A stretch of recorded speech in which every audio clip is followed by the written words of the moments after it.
Rajanagaram gate engineering కళాశాలలో BTech విద్యార్థిని ఆత్మహత్యకి పాల్పడింది. స్టూడెంట్ ప్రగతి ఇంజనీరింగ్ మొదటి సంవత్సరం చదువుతోంది. తాను మానసిక క్షోభకు గురవుతున్నానంటూ ప్రగతి సూసైడ్ నోట్ రాసింది.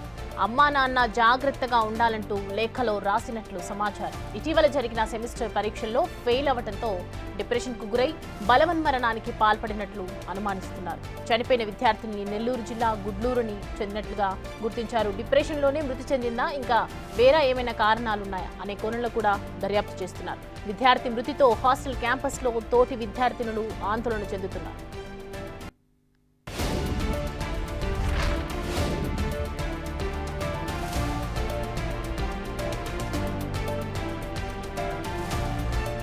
ఈ అంశానికి సంబంధించి పూర్తి డీటెయిల్స్ అందించడానికి మా ప్రతినిధి రాజు జాయిన్ అవుతున్నారు. రాజు, ప్రగతి సూసైడ్ కి సంబంధించి డిప్రెషన్ కి వెళ్ళిందని చెప్తున్నారు, మరి ఏమైనా రీజన్స్ ఉన్నాయా?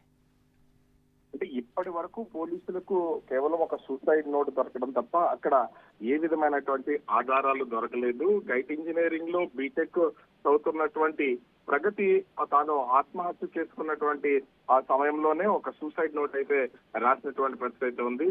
మానసిక క్షోభకు గురవుతూ అమ్మ నాన్నలో జాగ్రత్తగా ఉండాలంటూ ఈ నోట్లు అయితే ప్రగతి రాసినట్లుగా పోలీసులు అయితే చెప్తున్నారు. ముఖ్యంగా తన హాస్టల్లో ఉన్నటువంటి బట్టలు తగిలించే హ్యాంగర్ కి చున్నీతో ఉరివేసుకుని అయితే ఆత్మహత్య చేసుకున్నటువంటి పరిస్థితి ఉంది. అంటే ఇయర్ ఎండింగ్ కావడం, ఎగ్జామ్స్ జరిగాయి. ఎగ్జామ్స్ సెమిస్టర్ లో మొత్తం 5 సబ్జెక్టులకు 4 ఫెయిల్ కావడంతో డిప్రెషన్ కు గురయ్యి బలవంతంగా ఈ ఆత్మహత్యకు పాల్పడిందనేది ఆ పోలీసులు అయితే అనుమానిస్తున్నటువంటి పరిస్థితి ఉంది. ముఖ్యంగా ఎక్కడ దూర ప్రాంతాల నుంచి హాస్టల్స్ లో ఇంజనీరింగ్ కాలేజీల్లో చదువుకుంటూ హాస్టల్స్ లో ఉండేవాళ్ళు ఒంటరిగా ఉండడం, అప్పటి వరకు కూడా తల్లిదండ్రులతో 10th ఎంట్రీ ఇవన్నీ కూడా కుటుంబ సభ్యులతో ఉన్నటువంటి వాళ్ళని సడన్ గా హాస్టల్స్ లో ఉంచడం వల్ల కుటుంబానికి దూరం అవడం, హాస్టల్స్ లోను స్టూడెంట్స్ తోనూ మింగిల్ అవ్వలేకపోవడం కూడా ఇలా ఆత్మహత్యలకు గురి కావడానికి, అదేవిధంగా డిప్రెషన్ గురి కావడానికి కారణం అవుతున్నట్లుగా తెలుస్తున్నటువంటి పరిస్థితి ఉంది. ఇటు రాజానగరం సమీపంలో ఉన్నటువంటి గైట్ ఇంజనీరింగ్ కాలేజీలో చదువుతున్నటువంటి ప్రగతి నెల్లూరు జిల్లా నరసాపురం మండలం గుడ్లూరు గ్రామానికి చెందినటువంటి అమ్మాయిగా పోలీసులు అయితే ఆమె ఐడి కార్డు, అదేవిధంగా హాస్టల్ అడ్మిషన్ ద్వారా తెలుసుకున్నటువంటి పరిస్థితి ఉంది. అయితే ఈ పోలీసులు కూడా సంఘటన స్థలానికి చేరుకున్న తర్వాత ఆ సూసైడ్ నోట్ చూసి నిజంగా ప్రగతి సూసైడ్ చేసుకుందా, డిప్రెషన్ వల్ల సూసైడ్ చేసుకుందా, లేదా కాలేజీలో ఇతర కారణాలు ఏవైనా ఉండడం వల్ల వాటిని తట్టుకోలేకే సూసైడ్ చేసుకుందా అనే కోణంలో కూడా పోలీసులు దర్యాప్తు చేస్తున్నటువంటి పరిస్థితి కనిపిస్తుంది. అయితే ఇప్పటికీ హాస్టల్ ప్రాంగణంలో ఉన్నటువంటి విద్యార్థులు కూడా తీవ్ర భయాందోళనకు గురవుతున్నారు. తమతో చదివినటువంటి ఒక విద్యార్థిని సడన్ గా ఆత్మహత్య చేసుకుని చనిపోయినటువంటి నేపథ్యంలో అందరూ కూడా భయాందోళనకు గురవుతున్నటువంటి పరిస్థితి ఉంది.